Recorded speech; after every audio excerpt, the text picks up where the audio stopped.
So do you know exactly how much of your paycheck legally belongs to the government? It's a question that probably crosses your mind every single time you check your bank balance on payday, right?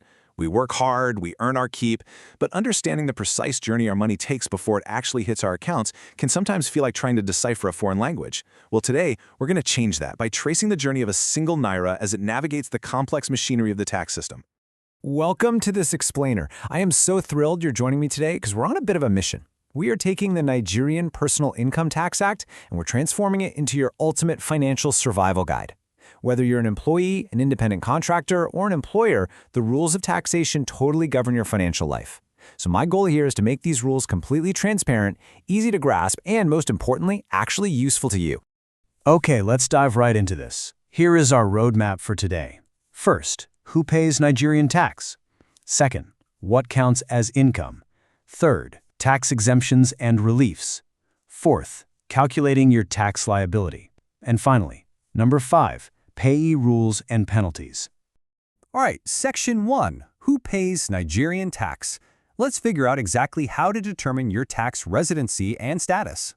It actually boils down to a single preposition, of versus for. If you have a contract of service, you're an employee earning a salary, and the government taxes you on the money you make this current year. But if you have a contract for service, you're considered an independent contractor, and your tax is assessed based on the profits you made last year. Literally, the nature of your employment entirely changes the rules of the game and the timeline of your taxes. And if you're an expat, check out this magic number, 183. If a temporary foreign worker is in Nigeria for a total of 183 days over a 12-month period, and yes, that even counts annual leave, they cross the threshold. Boom, they're officially a Nigerian tax resident. Your nationality doesn't really matter here. Hitting 183 days is the key that unlocks your tax liability. So once you're officially a resident, there's another mystery. Which specific state actually gets your tax money? It's kind of like a giant puzzle, but the government solves it by looking at your principal place of residence. For employees, this is simply the location nearest to your usual place of work. And for itinerant workers, those who move around and work in more than one state for at least 20 days in a 3-month period, the tax authority is simply the state where they are physically found working. So yeah, the government always knows exactly where to direct your funds. Moving right along to Section 2, what counts as income? It's time to uncover the true size of your emoluments. When you think of income, you probably just picture your basic cash salary, right? But the tax man looks at every single perk your employer throws your way. I'm talking your basic salary, sure, but also your transport and housing allowances, your year-end bonuses, and something incredibly crucial called benefits in kind. Gross emoluments, which is really just the tax man's fancy word for your total compensation, encompasses literally any gain or profit you get solely because of your employment. Let's talk a bit more about those benefits in kind, or BIKs. These are those non-cash perks that, surprise, are actually taxable. For instance, if your company gives you a car for your exclusive use, 5% of the cost of that car is just tacked right onto your taxable income. Living rent-free in a company house, the annual rateable value, basically what it would rent for, is taxed. Take the fantastic example of Mr. Yaya Ogunsovo from our source text. The guy was doing quite well for himself, but he actually got taxed on the 400,000 naira value of his 2 company-provided domestic servants, his night guard, and the 5% value of his 3.4 million naira official car. The government literally calculates the monetary value of your comfort. And this brilliantly illustrates the flip side. While they might tax your night guard, there are some everyday benefits that legally fly completely under the tax radar. If your employer provides canteen meals for all the staff or hands out non-assignable luncheon vouchers, that is entirely exempt. Uniforms, protective clothing, and the expenses you incur when your job forces you to relocate to a new city, also totally exempt. It's absolutely crucial to know the difference here so you aren't paying more than your fair share. Okay, let's get into Section 3, tax exemptions and reliefs. Think of these as your legal shields against taxation. The absolute best way to lower your tax burden today is, ironically, by contributing to your future. The law provides minimum statutory tax-exempt deductions. When you put a minimum of 8% of your income into a recognized pension scheme, that whole chunk of money is protected from tax.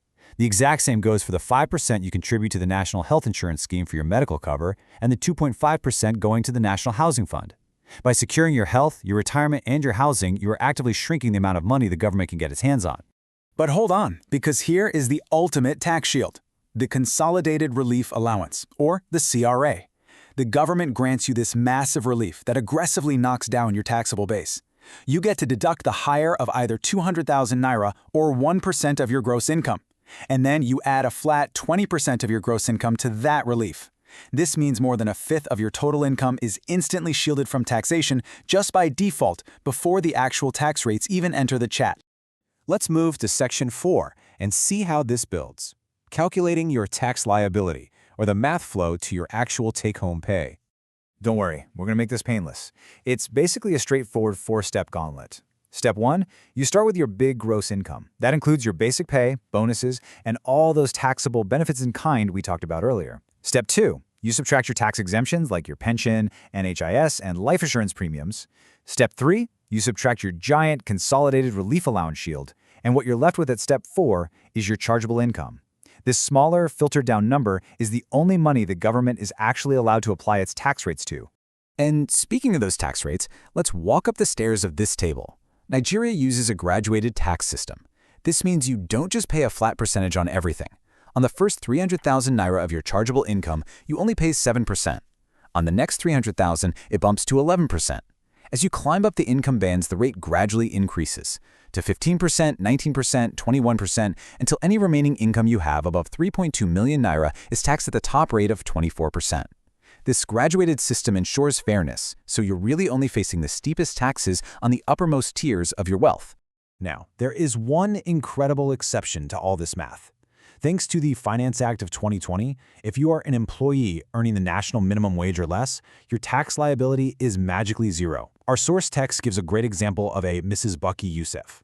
Because her consolidated salary fell at or below the national minimum wage, even after calculating her pension and housing deductions, her final tax payable was absolutely nothing. She is completely 100% exempt. Finally, we hit Section 5, PEE rules and penalties. We're flipping the script to look at the employer's burden. Trace this incredibly strict, unforgiving timeline that an employer has to follow every single month for the pay-as-you-earn scheme. By the end of the month, the employer is legally obligated to deduct the exact tax amount from your emoluments before paying you. Then, they have a super tight window. By the 10th day of the following month, they must remit all those deducted taxes to the relevant tax authority or designated bank. And the whole cycle culminates on January 31st of the next year, when the employer must file comprehensive annual returns detailing every single naira paid and deducted. So the really crucial point here is, what happens if an employer actually messes this up? Well, the penalties are severe. If a corporate body fails to file those annual returns by January 31st, they are slammed with a massive fine of 500,000 naira. For individuals, it's 50,000. And if an employer fails to remit the monthly taxes on time, they face a penalty of 10% per annum of the amount due, plus interest at the prevailing commercial rate. Trust me, the government does not play around when it comes to collecting its revenue. Wow, we have covered a ton of ground today, tracing the journey from gross emoluments all the way down to the final tax liability and the heavy filing duties placed on employers. So I want to leave you with a bit of a challenge. The very next time you receive your payslip, take a really close look at it. Can you spot your benefits in kind? Can you actually calculate your own consolidated relief allowance to see exactly how much of your money is shielded? Once you understand the rules of this system, you really take back control of your financial clarity. Thank you so much for joining me on this explainer, and definitely stay curious.